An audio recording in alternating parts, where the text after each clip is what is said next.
So, uh, this session we are going to see about the case studies on water quality parameters.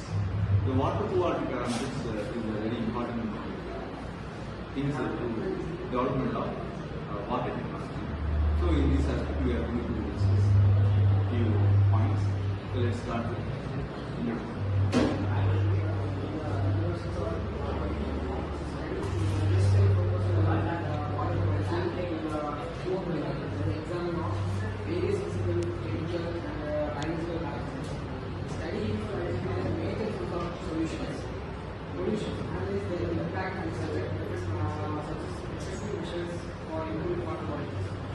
understanding this accept procedure for developing sustainable water management strategies, restoring and equality levels of urban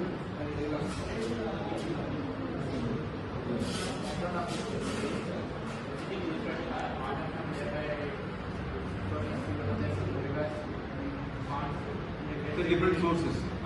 For example, even purified form or that means fresh water or impure water. So impure water means it is various drainage systems.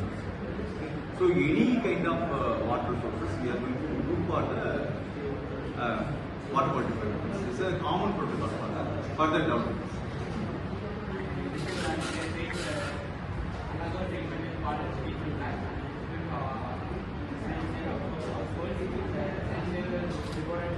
The depends on the treatments. Okay, we are trying from the freshwater system, and the other source is a usage system. That is a ETP, effluent treatment plants or sewage system. So that can be converted to the irrigation process. Okay. So for the freshwater resources, we are converting the drinkable aid and the domestic purposes and the industrial applications. So that we need of the water quality.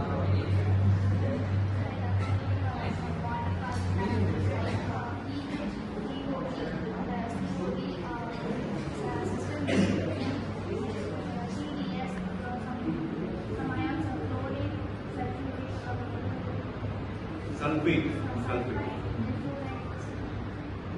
So what are the disadvantages? If it is possible, that means ions are present in the water.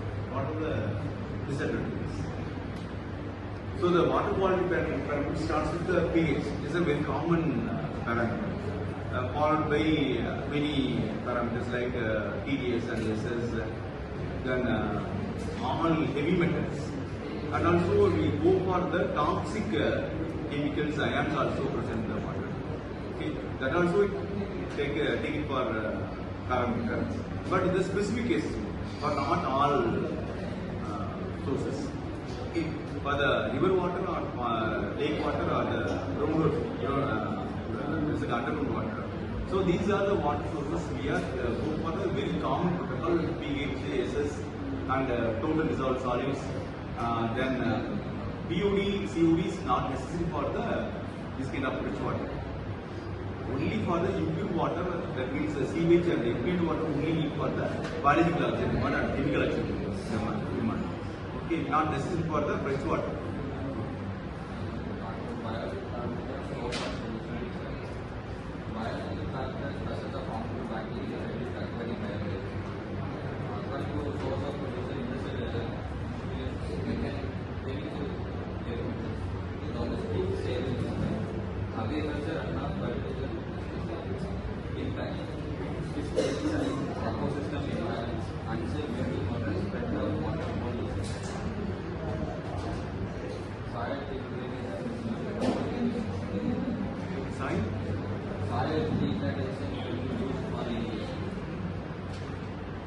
What do you mean? Soil degradation? Okay, see, here is for the soil degradation is a common protocol when we are using for the impure form of water. For the industries are the upcoming water is the contaminated water. That is maybe the toxic metals also. Okay. So this is damage the soil. So the soil degradation, okay, due to the impure form of water. So that is a used water. Okay. So the protocols, especially for the very common protocols, well-known concepts to assess the water quality. But we go for the heavy metals and all, or the industrial scale. Industrial using water, that is particularly effluent treatment plant only, we go for the other analysis. That can be done by AAS, Atomic Observatory. So that instruments to assess the concentrations of the metal, heavy metals. My topic is implementation of water quality monitoring. We can monitor with taking samples from the lakes rivers and test and analyze like physical tests, chemical tests, and biological tests. We can use instruments like pH meter, spectrophotometer, therapeutic meter. We can compare the standards. We can use treatment methods like filtration, fluoridation, reverse osmosis. This is a very common protocol in the domestic applications. No? The disinfections and the sterilization is a common protocol for that. Fluoridation. So that is the end of the. That is the only for the end of the course. Okay.